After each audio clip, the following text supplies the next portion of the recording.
Alright, here's my review for Legion. Now, I kind of just want to get into the reviews, so I'm just going to stop here and because I really want to talk about this movie. Many people are saying it's horrible. Did I think that? You'll have to see in the review because I'm not spoiling anything right here, my friend. Not anything.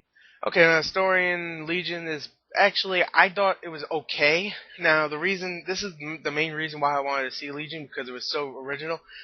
But even though the baby thing isn't original, I think just the whole premise of God going, you know what, fuck humanity, and he just sends angels to kill everybody.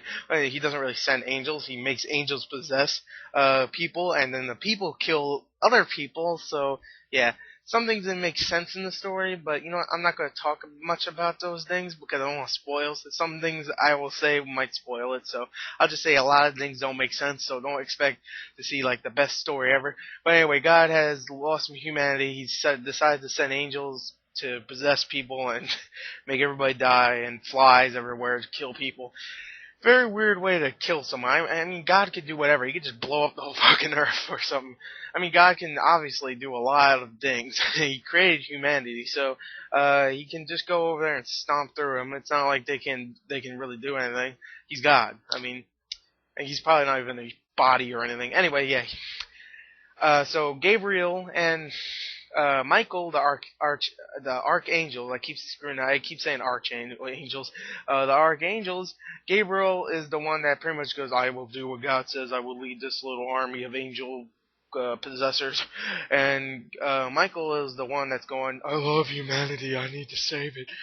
I was there when humanity was created. How could I forget it?" And I mean that makes sense. I mean, so pretty much Michael is pretty much trying to save humanity by saving this one child. They don't explain it much, but this is why I think so, is because he even says it was written that this child will die. He will die before he was born. So it gives he will die before he's born. So his whole main priority is to have this baby born before, obviously it was the girl who was still pregnant. You saw in the trailer. So his mission is to have this baby born. So you got break the written code and stuff. So that means humanity will stay alive. That's pretty much what I got from it. But so many people were like, "Oh, it doesn't make any sense. They don't talk about it." That's what I got from it. Okay, so I could be wrong. If I'm wrong, then I don't understand anything then about it, the story. And there's a lot of things they left out, like they've just forgot about. So, but I can't say any of those because then I'll spoil it. So let me just say there's a lot of stuff wrong with the story, but I thought it was decent overall. And I don't hate it as much as everybody else does. I mean, oh my god, there's so many people that hate this freaking movie and its story. But that's fine. I mean, let's go on to acting. I know I'm a little tired right now and I'm out of breath because uh, talking a lot and just talking, and I'm very emotional about this movie. Anyway, yeah, I'm just tired, so let's go on to acting and overall, and I'll be done. Okay, I have to admit, the acting was pretty bad. I'll just say it right there. I even say, alright, let's go on to acting. No, really. The acting is pretty bad. Now, the main character, the main angel, Michael, who is played by Paul Bettany, he is actually really cool, and I liked him. I mean, he's not the greatest actor ever. He was good in this, but he was also kind of badass. And he was barely in the movie too. He shows up in the beginning really, and then he shows up like 40 minutes after the movie already started. After that, so yeah, he's not in it as much. I mean, he's definitely still a leading role. He's just not as much as Lucas Black or Dennis Quaid. Let's actually get on to them. Dennis Quaid I was actually thinking he was going to be bad in this. I actually liked his role in this. He brought up some comedy relief. He also brought out some, he was kind of badass in his own way, just the way he looked. He looked exactly how he looked like in Pandorum.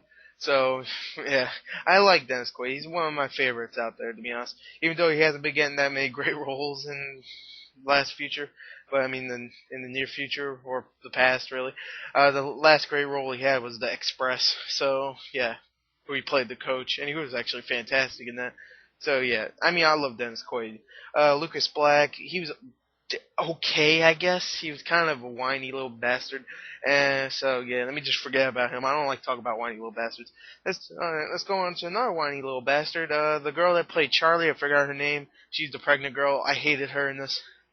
The only other three great actors is the granny, the granny, the one that's y'all gonna die, and she goes on the wall and goes, I'm Spider-Man, I'm Spider Granny, uh, Spider Granny has arthritis in her wrist. I don't know.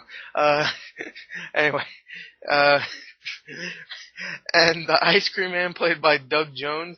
Yeah, I think that's his name, Doug Jones. He played Pan in Pan Labyrinth. Pan. He played Pan in Pan's Labyrinth.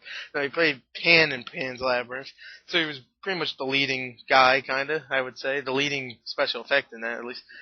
The leading creature in Pan's Labyrinth. He played Pan. He also played Abe from Hellboy. Hellboy 1, he didn't voice him, but he did all the movements. And the second one, he did voice him, so that's cool. I love Doug Jones. He's definitely a cool, just a cool. He had a weird face. That's why he's like, he could always fit in the suits and he could move around in suits real good. He's like, oh yeah, I'm in a suit. And this, he's not really in a suit. He's the Ice Cream Man. So yeah.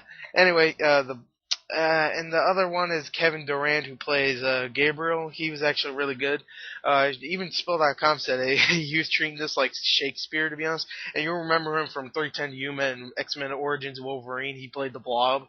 You just call me Blob. Yeah, that guy. So yeah, the acting was bad in most parts. Like Tyrese Gibson was bad. Charles S. Dutton, I think his name, the black one-handed guy who loves religion. Yeah, that's not stereotype. Yeah, he was bad, and the couple that was in this movie, I thought the guy that played the couple, he was the guy in the couple. I thought he was okay. He was barely in it. But the wife in the couple, she was annoying, and the kid in the couple, I was hoping she died, and yeah, I don't want to say what happened. Anyway, yeah, the acting overall was bad, but even though we had a couple of good performances, especially from Granny. So overall, I know I was sounding really bad in this review, so I'm just gonna, tally it all up right here and just tell you that I thought it was an entertaining, mindless pick. Really, it's just like kind of like Transformers or something. It's not supposed to be smart. I don't feel like it was supposed to be. Some of the dialogue is really atrocious. Some of it was okay. Some of it was kind of cool. Some of the one-liners were cool. I thought the Gabriel and Michael scene, like just that scene when they're talking, I thought that was really cool. But most of it, when they try to get emotional, just didn't work. So, I mean, I could see the flaws into it, but it's the same thing like G.I. Joe. Everybody was, like, hating on G.I. Joe, like, saying it was one of the worst movies of the year and blah, blah, blah. Some even gave it worst movie of the year. That's fine. Yeah, more power to you, because obviously you really think that you're the smart one in the critic world, because you hate a movie that everybody else hates, just like a lot of people are trying to hate on Avatar, but it still makes money. That's why people are hating it, because it makes money. Yay! G.I. Joe, I'm not saying that. I'm saying it because everybody saw that trailer and they were like, oh, this movie, I think everybody's really trying to hate it because they really thought it was going to be trying to be a serious movie. But to be honest, it wasn't trying to be a serious movie. I mean, come on, look at that trailer. Look at the trailer again and look at the Spider-Woman. You're gonna die. She just goes on the roof like, I mean, I could say it again. Spider Granny has arthritis in her wrist. Like, I could say it, and that doesn't really make any sense. But, whatever. Fuck it. I'll just say it right here. I thought the action scenes, when they were here, were good. The dialogue, for the most part, was bad. But the action scenes were really cool. Definitely the one with Gabriel and Michael. And when Gabriel comes in with his big-ass mace, that was badass. I mean, when he was, like, blocking all the bullets with his wings, I don't want to spoil it. I thought it was pretty badass overall. So, yeah, the special effects also were actually really good, I would have to say, when they used special effects. Sometimes it was practical. Most of the time it was special effects, though. So, yeah. Overall, I have to say, I liked the movie a little bit. I mean, I thought it was okay. There you go. I just say it's okay. It's a good rental. Go rent it when it comes on DVD. I think you'll enjoy it. I think you'll enjoy it for a rental, not for a movie theater experience. Overall, I'll give it a 7.1 out of 10. Just above a 7. I don't hate it as much. Sorry, Review Guru, if you're watching this, but whatever. I didn't hate it as much as you, and don't expect me to hate every movie as much as you hate every movie. Because, to be honest, I don't want to piss you off, but I didn't like Mr. Fantastic Fag Fox. I mean, Fantastic Mr. Emo. I mean, Hipster Fox. Shit. You know what, let me just end it here. It's 7.1 out of 10. Go rent it. Bye.